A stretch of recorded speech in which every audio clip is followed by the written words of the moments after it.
the last quarter of the race as we head towards where we are in the Reggio Emilia and kind of the left shoulder. So yeah, a couple of different wind direction changes. We're still really happy. It's a different sort of crosswind, but looks calm at the moment, doesn't it?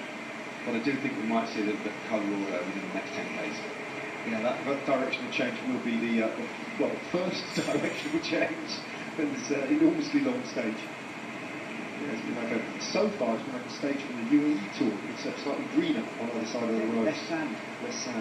Fewer camels, fewer skyscrapers.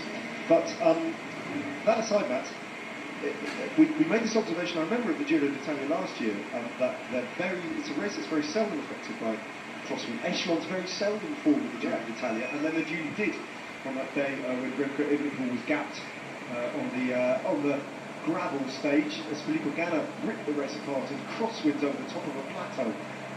That was slightly anomalous.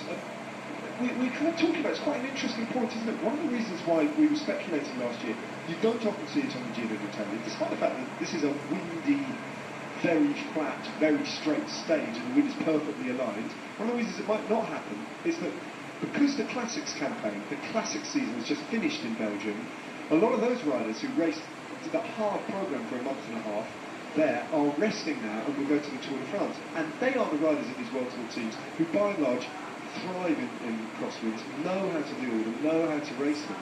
And by and large, the peloton that comes to the Giro d'Italia is far less experienced in those race situations. Yeah, you've got a smattering of it, quite right. I think the only team that you could say could do some serious damage to the crosswind, well, every team can be honest, just simply put it in the gutter.